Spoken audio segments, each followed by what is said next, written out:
अब हम स्टार्ट करने वाले हैं एक्सरसाइज 8.3। उसके लिए आपको थियरी थोड़ी याद रखनी पड़ेगी। थियरी कौन सी थी, मैंने पहले भी पढ़ाई थी, वापस स्टडी करते हैं उसको एक बार। थियरी थी sine 90 minus theta is equal to cos theta, tan 90 minus theta is equal to cot theta और sec 90 minus theta is equal to cosec theta. अब इसको याद कैसे रखेंगे, अगर देखो आपको 90 माइनस किया आपने तो फंक्शन चेंज हो जाएगा, और जो ए एंगल था एंगल वही का वही रहेगा पर फंक्शन चेंज हो जाएगा। आगे का साइन 90 माइनस ये तीनों मिलके कॉस बन जाएगा और थीटा वही का वही रहेगा। अगर मानो कि थीटा आपको सेम नहीं रखना तो वैल्यू चेंज करनी पड़ेगी, वो एग्जाम्पल में देखेंगे, वो डायरेक्टली इक्वेशन के ऊपर से समझ में नहीं आएगा। आप सिर्फ इतना याद रखो कि साइन का कॉस बनेगा, टेन का कॉट और सेक का कोसेक बनेगा। ये तीन चीज़ याद है तो पूरी एक्सरसाइज इजीली सॉल्व हो जाएगी आपसे। पहला क्वेश्चन है साइन 18 अपॉन साइन कॉस 72 का वैल्यू फाइंड करना है। साइन 18 अपॉन कॉस 72 है तो 18 को मैं क्या लिख सकता हूँ, 90 माइनस 72 लिख सकता हूँ, तभी 18 बनेगा। तो साइन 18 की जगह पर मैं 90 माइनस 72 लिख दिया मैंने, और नीचे का सेम टू सेम रखा। इस पूरी एक्सरसाइज में याद रखना आप कि दो कोई भी फंक्शन दिए ना तो किसी एक को ही चेंज करना। दो फंक्शन है तो किसी एक को, चार फंक्शन है तो किसी दो को चेंज करो, छः फंक्शन है तो किसी तीन को चेंज करो। पर दोनों के दोनों को चेंज कर दिया ना तो आपको प्रॉब्लम आ जाएगा, ऊपर आ जाएगा cos 72 और नीचे साइन 18 आ जाएगा, उल्टा हो जाएगा। दोनों को चेंज नहीं करना, किसी एक को चेंज करो। करते हैं, साइन 18 का बनेगा साइन 90 माइनस 72। अब 90 माइनस है तो यहाँ पे देखो साइन 90 माइनस थीटा है तो वो cos थीटा बन जाएगा, तो यहाँ पे cos 72 बन जाएगा। अब cos 72 upon cos 72 is equal to 1 बन जाएगा। अगर यहाँ पे सोचो आप कि आपने गलती की, नीचे वाले को भी 90 माइनस 18 लिख दिया तो नीचे बन जाएगा साइन 18, तो आप उसको कट शॉर्ट करके सिंप्लीफाई नहीं कर पाओगे। इससे अच्छा है कि किसी एक को ही कन्वर्ट करो दूसरे वाले में। एक को कन्वर्ट करेंगे तो कट शॉर्ट या तो फिर मल्टीप्लाई कुछ भी होके आंसर आपको मिल जाएगा।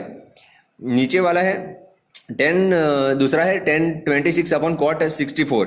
इसको मैं कन्वर्ट कैसे करूं, मैंने डायरेक्टली आंसर लिख दिया है यहाँ पे 1। कैसे, ऊपर लिखो 10 90 माइनस 64 लिख सकता हूं मैं, और नीचे कॉट 64 वैसा का वैसा। ऊपर 10 90 माइनस 64 है इसके जैसा है तो वो कॉट 64 बन जाएगा। कॉट 64 अपॉन कॉट 64 वो कट शॉर्ट होकर आंसर 1 बन जाएगा, इसलिए मैंने डायरेक्ट लिख दिया। आप इसको खुद होमवर्क में पूरा लिख देना।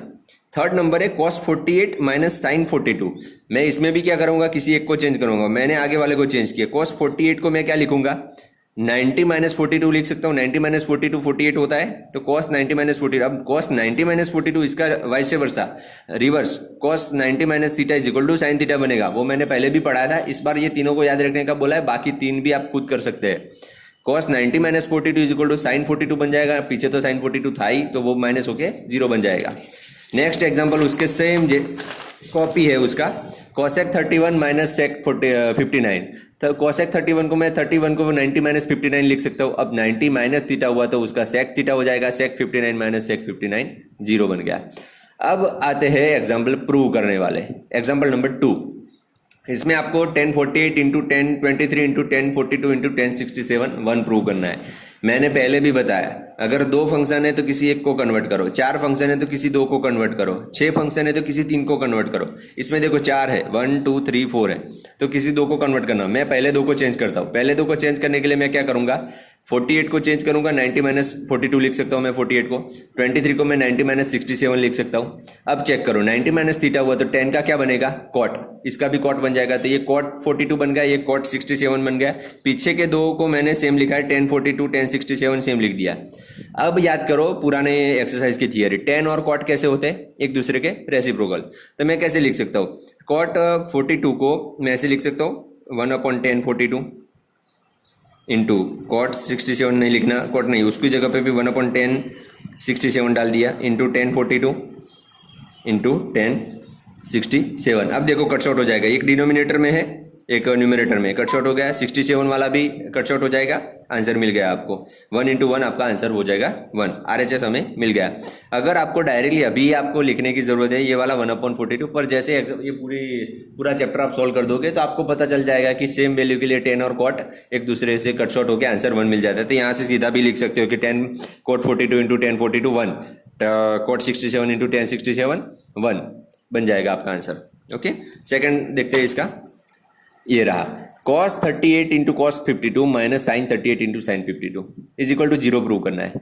देखो यहाँ पे 0 प्रूव करना है, इसका मतलब ये दोनों वैल्यू सेम ही होगी तभी जाके ये 0 बनेगा। ये दोनों वैल्यू सेम है तब जाके ये 0 बनता है। तो मैं क्या करूंगा, आगे वाले जो दोनों फंक्शन है उसको चेंज करता हूँ साइन के अंदर।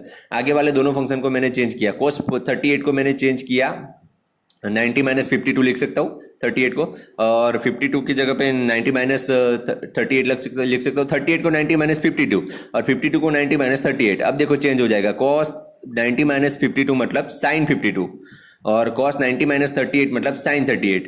माइनस करके पीछे वाला तो मैंने सेम लिखा है यहाँ पे। अब देखो दोनों सेम हो गए, 52 38 52 38 माइनस होके 0 बन जाएगा, हमारा आंसर मिल गया RHS 0।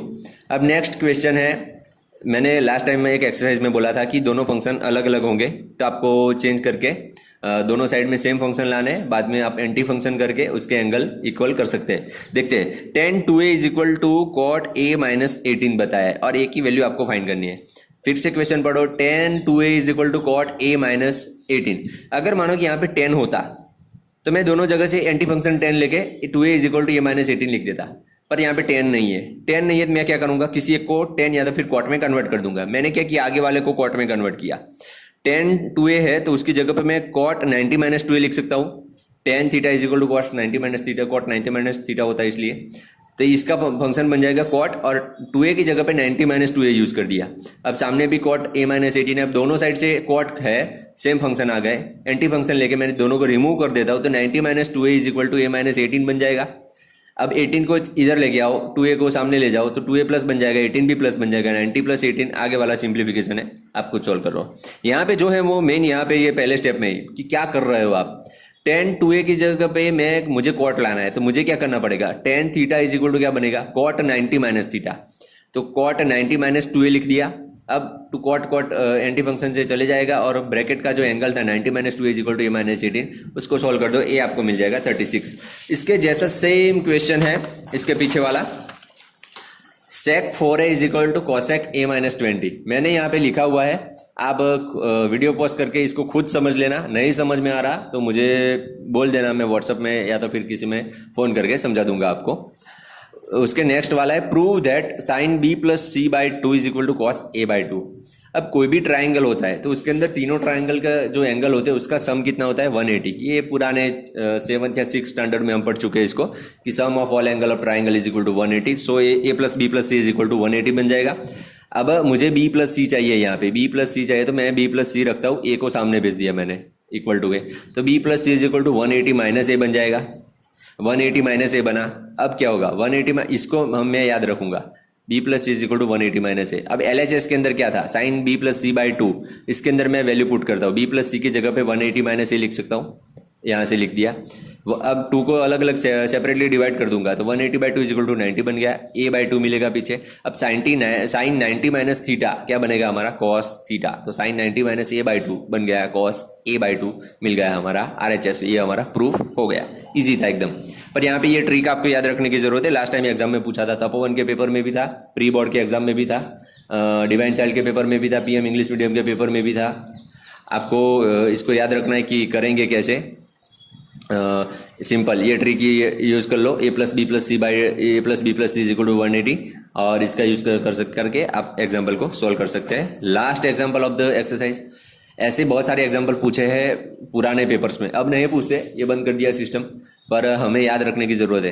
कोई भी एग्जाम्पल दे देंगे ऐसा बड़ा जिसके अंदर थीटा की वैल्यू होगी 45 से बड़ी, या तो फिर थीटा बोल सकते हो कि 45 से 90 के बीच में होगा, तो आपको उसको कन्वर्ट करना है। क्वेश्चन क्या है पूरा का पूरा पढ़ो, साइन 67 प्लस कॉस 75 को कन्वर्ट करो, 0 से 45 के बीच में एंगल आ जाए ऐसा कन्वर्ट करके दो आपको। तो कैसे करेंगे हम, 0 से 45 के बीच में लाना है ना, क्या करेंगे, साइन का चेंज कर दो कॉस के अंदर, कॉस का चेंज कर दो साइन के अंदर। कैसे करेंगे, 90 माइनस कर दो, ऑटोमेटिकली 0 से 45 के बीच में आ जाएगा, क्योंकि ये पहले से बड़ा है 45 से। तो 90 माइनस 67 बनेंगे तो 23 बन जाएगा। कॉस का साइन बनाएंगे, 75 पीछे डाल दिया ब्रैकेट के अंदर, 90 माइनस 75 15 बन गया। अब चेक करो थीटा कितना हुआ, 0 से 45 के बीच में हो गए दोनों के दोनों, ये हमारा आंसर हो गया। सिर्फ एक स्टेप का क्वेश्चन है, पहले बार बार पूछते थे, अब ये सिस्टम बंद कर दिया। अब आएगी नया लास्ट एक्सरसाइज पूरे चैप्टर की, जो बहुत इंपॉर्टेंट है। इसके लिए आप एक दिन का प्रैक्टिस करो, पुराने सभी आइडेंटिटीज को रिवाइज करके रखो, टेबल पूरा का पूरा रिवाइज करके रखो। अब आपको याद रह जाना चाहिए, टेबल की जरूरत नहीं पड़नी चाहिए आपको। बिना टेबल के मतलब पेज बिना पेज देखे आप खुद वैल्यू आपको याद रहनी चाहिए कि साइन 60 कितना होगा, कॉस 30 कितना होगा, tan 60 कितना होगा, ये सभी वैल्यू याद है। आइडेंटिटी सभी याद है, sine square plus cos square is equal to 1, sec square minus tan square is equal to 1, ये सभी याद होना चाहिए। पूरी की पूरी सभी की आइडेंटिटीज याद है तो नेक्स्ट एक्सरसाइज आपके लिए ईजी बनेगी। अगर याद नहीं है तो फिर हार्ड है, याद कर लेना एक बार, फिर से बोल रहा हूँ। आज के लिए इतना ही बस, थैंक यू।